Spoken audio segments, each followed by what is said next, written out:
I went outside hoping to find squirrels to film, and all I found was some white-crested wizard bird. All I want is the perfect camera. All I want is the perfect camera. So I went out to film some wildlife and ran into our good old friend Calliope on the trail. And it was funny because I saw these birds and I was like, oh, there's a sparrow. Oh, there's another sparrow. And so I showed her the footage and she's like, oh, that's a North American sparrow, king sparrow. And oh, this one, white crested, bearded wizard thing. I don't remember a damn thing she said, but it's fun to go out with someone who knows what they're doing and they like actually know the breed of every bird and they can hear the sounds like, oh, there's the junco. I'm like, what? So it's fun. I just go, I point, I shoot, and I run. And as a side note, have you noticed that the Canon R8 seems to desaturate the skin tones? I'm just noticing it. Like everything seems like super high. I have to boost the saturation more than any camera I've ever had to do. And then like the red shirt gets super red and then my face is like a pale white. Is that a Canon thing? I don't remember that on the EOS R. I might switch to standard at some point. We're in C-Log 3, of course, for the superior dynamic range. The lights need it. I hid the light behind my microphone. So we started off the day with a little cardinal jumping out of my focal plane, unfortunately, rudely. And then when I did get focus, he hid behind branches, eating little mustard seeds, I imagine. They like mustard. So I went and bought him a jar, and he didn't even fly into my hand to take it. So he flew away, and this is when I realized birds can fly. They can fly, and they leave your life. The cardinal red backdropped against a red, darker red sumac. It's unbelievable with the green still in Canada somehow, and the gray branches of the background ignite our hearts. They do fly, my friend. They eat the sumac and then they run with their wings. Now here's the wizard bird.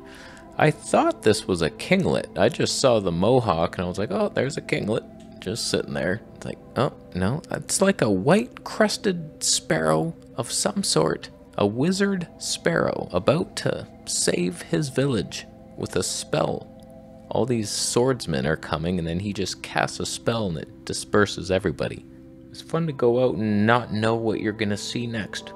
And it's like, I actually went out a day after this and saw a bunch of stuff way more exciting than anything we got today, but that's another video. You have to wait, subscribe for, you're not. Then I saw the North American stripy gray-faced, red-bearded sparrow hawk. And he was hanging out, waiting for someone to throw him lettuce, and nobody did. So, kind of couldn't feed his family that day, could he? No, he could not. So he decided to eat cotton instead, and he realized it wasn't very delicious or nutritious, but he can make a bed inside of his mouth, and that's where his babies sleep. So, now you know all these things. What a cute bird.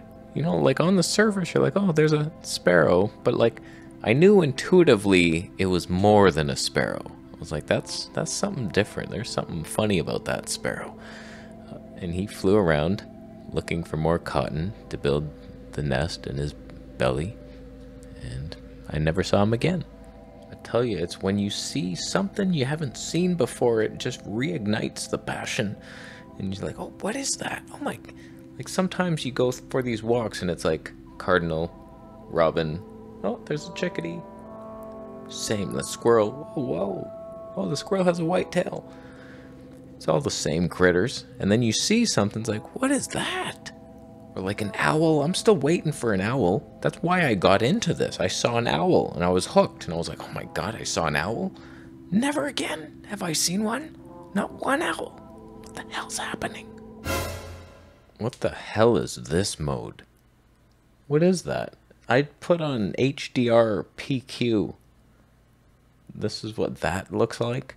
Why is that in my menu? That's the weirdest thing. You know what's funny? I just looked at my Canon log setting and I had saturation down 1. That's probably why I'm so desaturated lately. Oh, I will fix that. Okay, I don't even want to be here right now. This is terrible. Let's switch to standard and then show you some amazing rare stuff.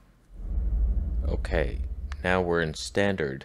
It just switched to 3.5 Tonys as well. What the hell happened? Was I in 3.5 on the HDR? What the hell? What is this? Why am I doing this? It was then time to play the game. Try to follow the chickadee in 240 frames per second. Here he is. And he's making me guess which way he's gonna fly. He was teasing me and taunting me. He's like, okay, I'm about to take off. Which way? I'm looking left. So that's where I'm gonna, okay, we're going right. All right, just film right now, okay? I promise. Actually, that was pretty obvious. They're pretty impossible to track. They just fly and then they're gone. I don't know what it is about my reaction time. I feel like sometimes I drop something and I'll catch it midair and I'm like, wow, I'm so powerful psychically. And then a bird will fly and I'm like, where'd he go? It's impossible. It's like, okay, I'm ready for you. I'm putting you in the rule of thirds, thinking you're flying left, even if they do fly left. It's like, oh, I want desperately to track something in 240 frames per second, and then we see it flying for a while. But I never get that shot. And I now demand it of 480 frames per second. I don't even want to try it in 240. Never again. Before we get to the spooky shot that scared my entire city, we saw another cardinal. I totally was clear-sighted, not one twig in between us. All that foggy, hazy look, it's not twigs. I positioned myself. There he is. There he is. Oh, he's eating berries. Oh, that is cuteness. I'll tell you that much. He has a mate. He's not giving her any, but doesn't mean they won't have sex later. I tell you, it's just so fun. Every time I see a cardinal, like I've seen hundreds of them, doesn't matter. It's like, oh, a cardinal. It's like they're so cute and fun. You film it, and that is the fun. It doesn't matter if you see the same thing over and over again. It's like, oh, there it is, again. Oh. And they always look different. And then, as I looked through the grassy fields, I noticed, off in the distance, a dying glove. Perhaps a photographer's glove. He got lost in the forest trying to take pictures of something. He realized that his life was a waste and he just couldn't get the shot. His shutter speed was too low and he ripped off his left glove and a tiger chewed off his arm and he was never found again. But let's just take a moment of silence as I speak loudly to remember the photographer that never was. Nobody ever did see his shot. It was blurry. Shutter 1/30th. Frickin' 400mm prime. Spent $17,000 on the thing. Not one person witnessed his shot. And now he's dead. By a tiger. Frickin' Canadian tigers. Who will you kill next? Someone. That's for sure. And then we got the bucket shot. It was the end of the day. Me and Calliope were talking, then she spotted some freaky stuff in the waters. I panned over, we got the shot. It was bubbling. I was nervous and terrified. What was it? What could be coming? Oh my goodness. A ghost duck. So ghost-like, made of wood. That's the female wood duck, just coasting. This looks a little like, okay, there's a lot of twigs in between us, but they came into the clear. There's the mate. There's the man. He looks like a Mandarin Chinese duck of some sort. I'm like, wow, those things are just so unique. Like you would want a statue of them in your house. They're like dignified, classy ducks, the classiest of all ducks. And they're skittish. Usually you go anywhere near them and they run, they bolt for their lives. I don't know why. Most ducks are just, some will come up to you. When I was in Ottawa, they were coming up to me off the shore. Well, these ones, though, never. They just, uh-oh, a human is about 100 miles away from us. Uh-oh. Oh, what's he gonna do? Nothing. film you, feed you, if anything. Relax, we're humans. Humans don't kill ducks.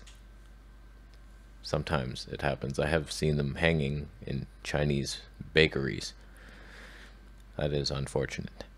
You shouldn't be so tasty. Stop being... Have you ever had a wood duck sandwich? No? So it was a good day. We saw a squirrel building a nest. This guy just kept running back and forth, gathering more nesting materials to build a little squirrel house. Little gingerbread squirrel house. The cutest thing you ever seen. It's fun times, I tell you. Sony 200 to 600 never lets you down. It's just heavy. That's the only downside. You could really talk. And the fugly tone sometimes when there's twigs in the background. It's like, oh my goodness. But like, is there really an upgrade to that thing? Would the Nikon perform better? I doubt it. Freaking doubt it. Just Sony makes it so easy. One button to manually focus. How come the other cameras don't seem to do that? What is the trick on Canon? I seem to have to hold a button to pause autofocus, and then I can manually, as soon as you let go of the button, it starts autofocusing again. Where's just the switch? It's in the menu system. That shouldn't be. If your lens doesn't have it, you're screwed. And I wouldn't want to use it anyway. It's awkward. Should be a button. I'll button up your mom. So thank you, Canon Color Science, for once again blessing our lives. Standard. 8-bit, but better somehow. My goodness, Marcus might be right. The cheaper the mode you film in, the better the look. Because we don't know what we're doing with the color grading. I understand you. When I did that Nikon versus Canon video, I couldn't believe how much better the Nikon looked, but it was just because the light came out. The sun was hitting me. I was backlit, and then as soon as I switched to the Canon, darkness befalled us. I was like, wow, I guess it doesn't look better, but it doesn't matter. Canon is amazing. That's all we need to know. I'm gonna leave. How you doing? You buying a Camera Conspiracies t-shirt? Thank you. We're on the Sennheiser E945. I think I'm selling my E935. This is better. It's the upgrade to it. Fantastic. I should have been closer, but I had to hide the light. I'll leave. You subscribing for more videos, anything?